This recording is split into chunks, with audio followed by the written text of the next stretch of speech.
जय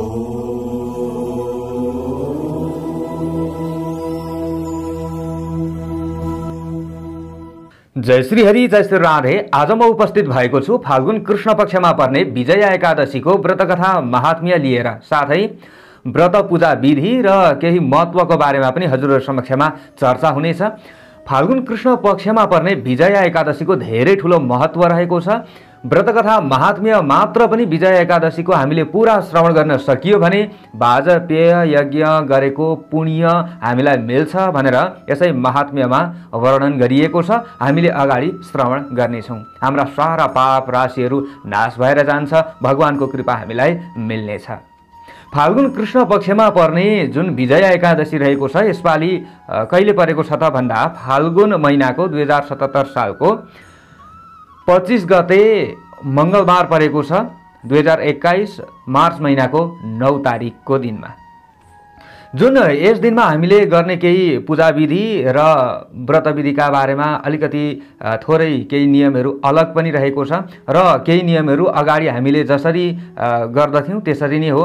पूजा गर्ने तरिकाहरू पनि र हामीले अगाडि जुन तरिकाले पूजा गर्थ्यौं, जुन हामीले विधिले चाहिँ व्रत बस्थ्यौं, त्यही विधिले विजया एकादशीको पनि व्रत बस्न सकिन्छ, तर थोरै केही नियमहरू चाहिँ अलग रहेको छ। यो व्रत कथाकै बीचमा हजुरहरु समक्षमा व्रत विधि आदिको बारेमा, पूजा विधि आदिको बारेमा म चर्चा गर्दै जानेछु। हजुरहरुले पूरा श्रवण गरेर लाभ उठाउनु होला। जुन हामीले विजया एकादशीको दिनमा प्रातःकालमा उठेर शौचादि कार्यबाट निवृत्त भएर ब्रह्म मुहुर्तमा उठेर हामीले स्नान आदि कार्यबाट निवृत्त भएर शुद्ध वस्त्र आदि धारण गरेर हामीले पूजा सामग्री सबै ठीक पारेर पूजा गर्ने स्थलमा हामी बस्नु पर्दछ। यो अगाडि पनि बताएको कुरा हो। विशेषतः यो सबै हजुरहरूलाई पनि थाहा छँदैछ। विशेष भगवानका केही विग्रहहरू रहेका छन्, फोटाहरू रहेका छन्, प्रतिमाहरू रहेका छन्। नित्य पूजा गर्ने ठाउँमा हामीले विशेषतः धोइधाई साफसुफ गरेर हामीले चडाकचुडुक बनाएर बसिहाल्छौँ। विशेष अब हामीले सबै कुरा ठिक पारेर बसिसकेपछि पूजा गर्ने तरिका अगाडि हामीले बताए जस्तै हो। हजुरहरूले सबै कुराहरू ठिक पारेर बस्नु होला र पूजा गर्न सक्नुहुनेछ।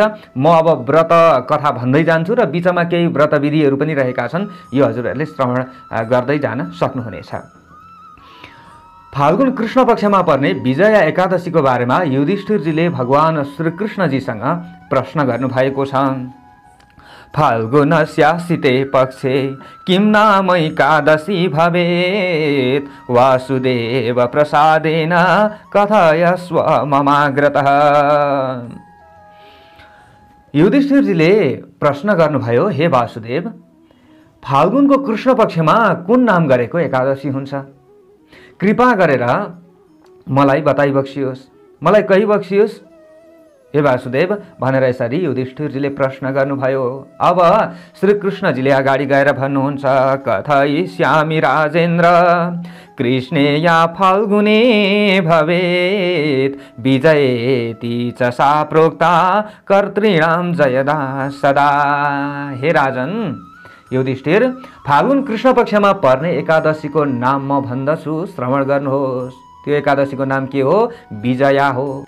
त्यसकारण विजया एकादशीको व्रत बस्ने व्यक्तिहरूका सारा पापहरू नाश हुन्छन्। व्रतकथा महात्म्यलाई मात्र पनि उनीहरूले श्रवण गर्दछन् भने ती व्यक्तिहरू धन्य हुन्, ती व्यक्तिहरू के हुन्? श्रेष्ठ हुन्। यही भनियो, तस्यास व्रत माहात्म्यम सर्व पापहरम परम। सबै पाप राशिहरू धुमिल भएर जान्छ। यसबारे म कुनै एउटा इतिहास तपाईलाई श्रवण गराउँदैछु। उहिले नारद मुनिले कमलबाट उत्पन्न हुनुभएका ब्रह्माजीलाई सोध्नुभयो। के भन्नुभयो त? फाल्गुनस्यासिते पक्षे विजया नाम या तिथि, तस्या व्रतम सुरश्रेष्ठ कथयस्व प्रसादतः।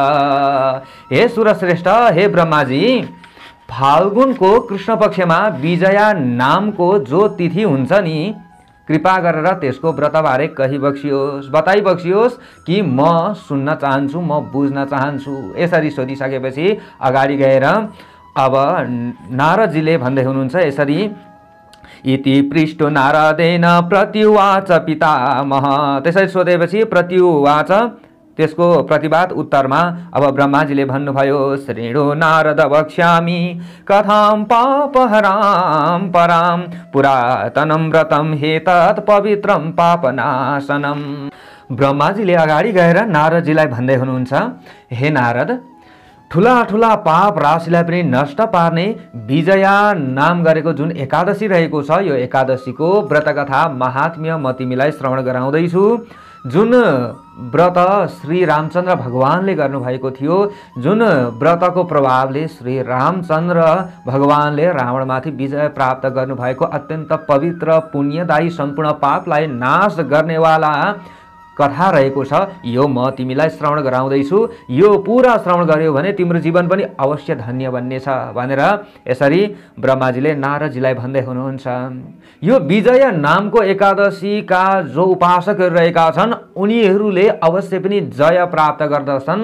नाम नै के रहेको छ? विजय रहेको छ, बी उपसर्ग लागेको छ। यसमा कुनै पनि संशय छैन। हे नारद सुन, अघि त्रेता युगमा रामचन्द्र भगवानले 14 वर्षका लागि वनवासमा जानु परेको थियो।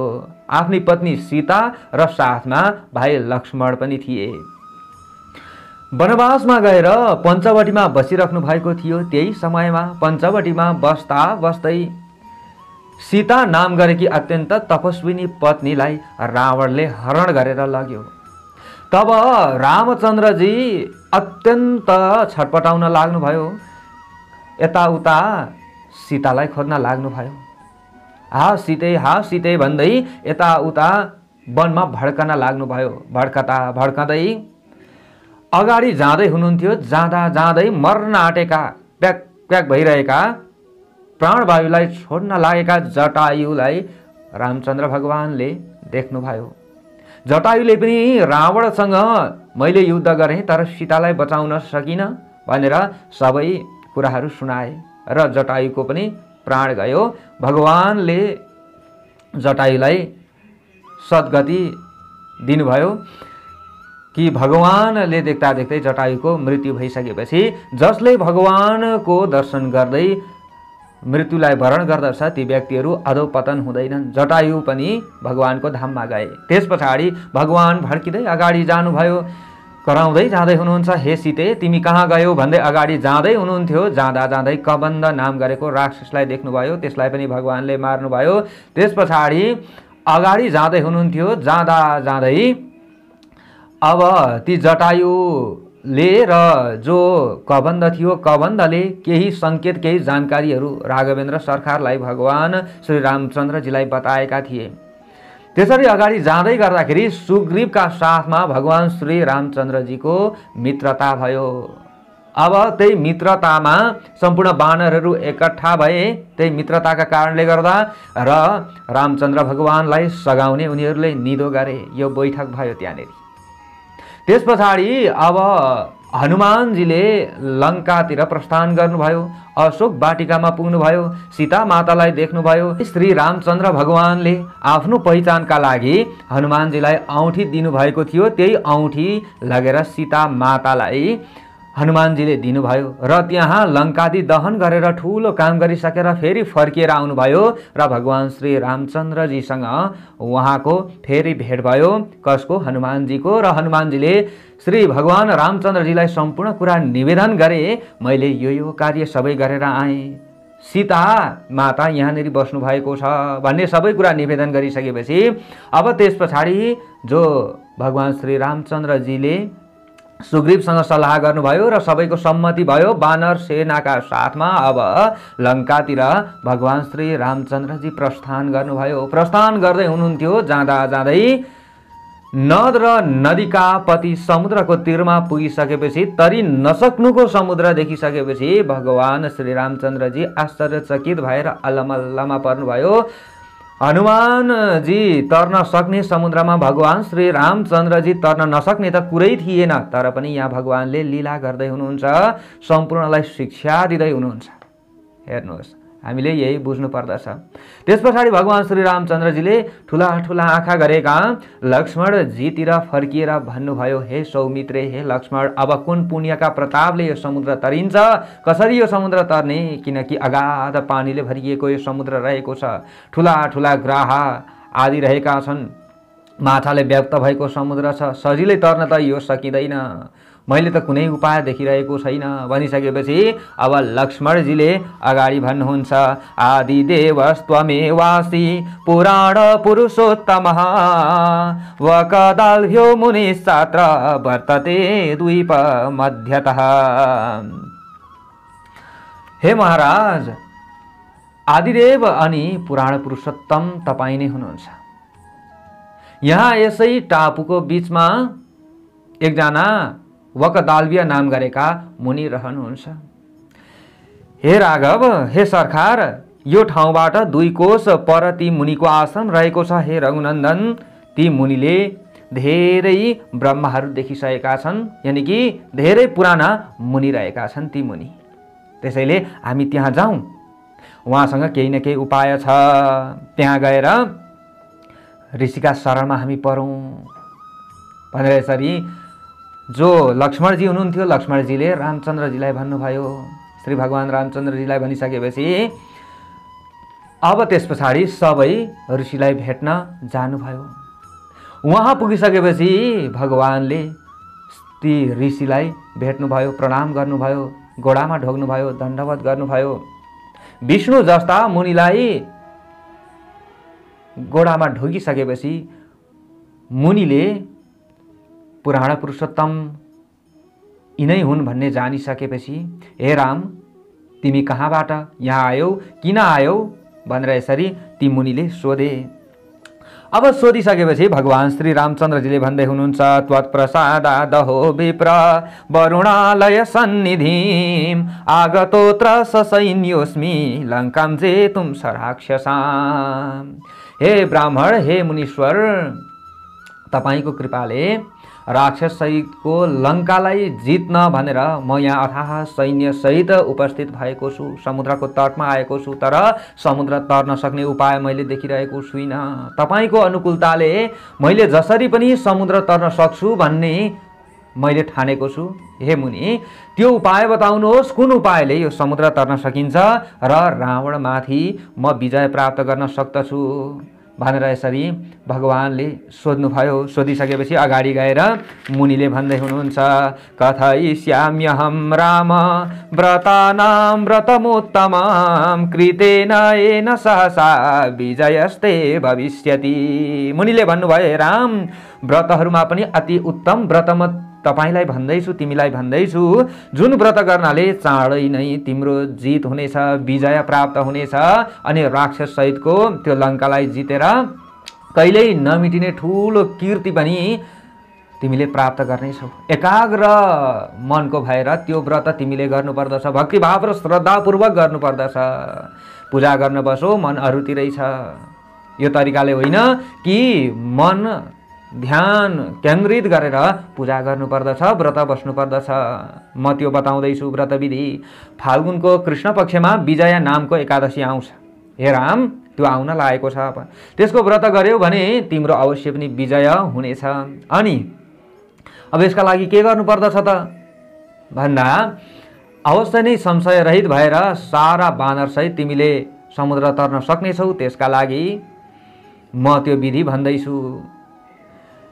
के गर्नुपर्दछ भने, दशमीकै दिनमा, दशमीको दिन आइसकेपछि अर्थात् दशमीमा सुनको अथवा चाँदीको अथवा तामाको, नपाए पनि माटोकै भए पनि एउटा घडा तयार पार्नुपर्दछ।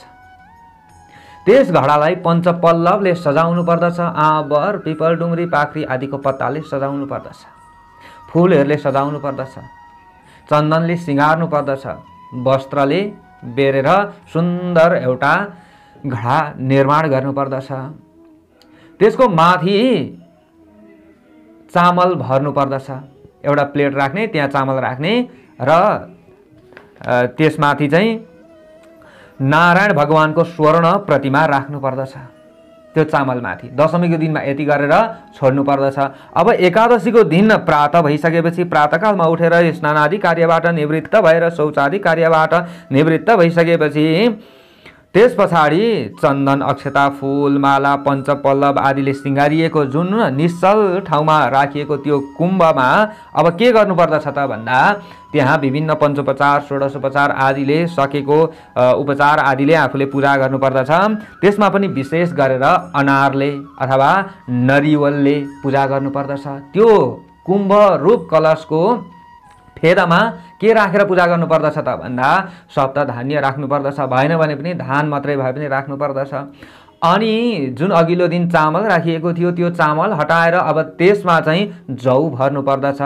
एउटा प्लेटमा जौ भरेर अब एकादशीका दिनमा चाहिँ त्यहाँ प्रतिमा राखेर पूजा गर्नुपर्दछ।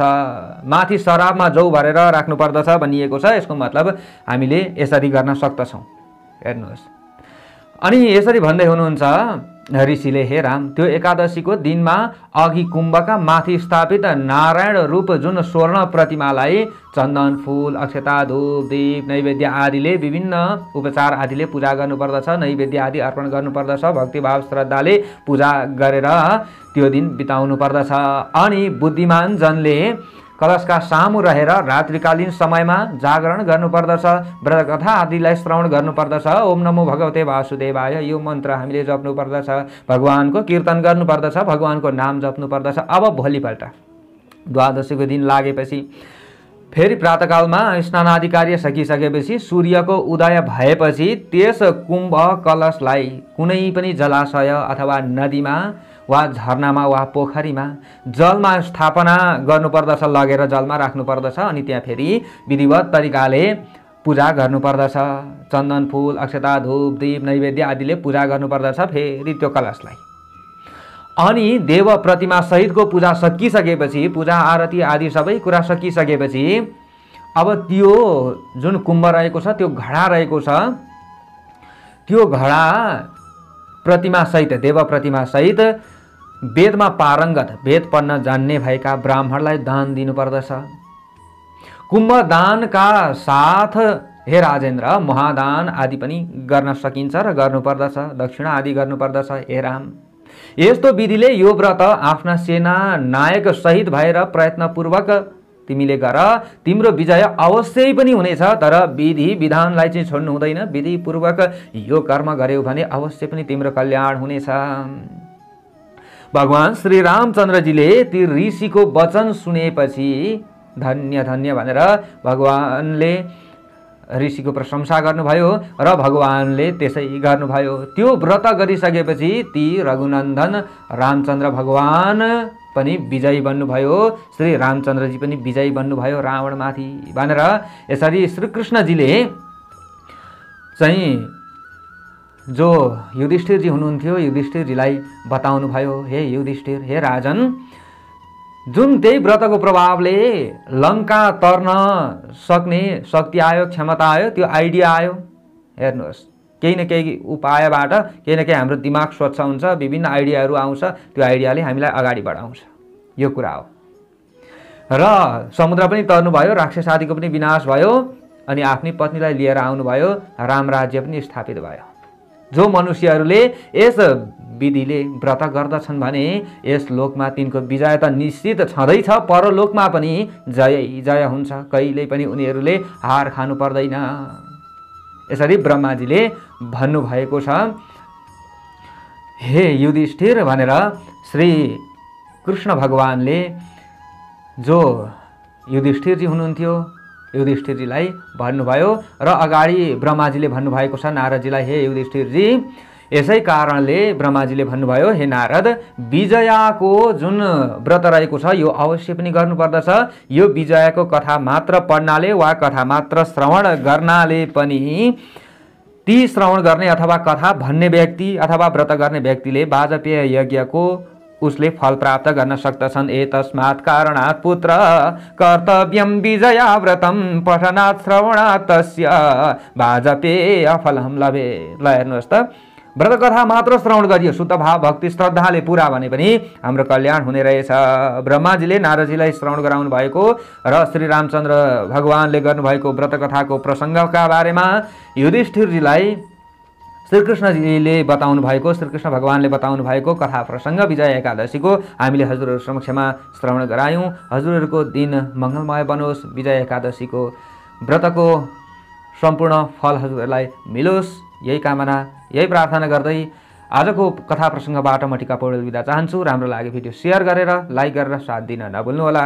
जय श्री हरि, जय श्री राधे।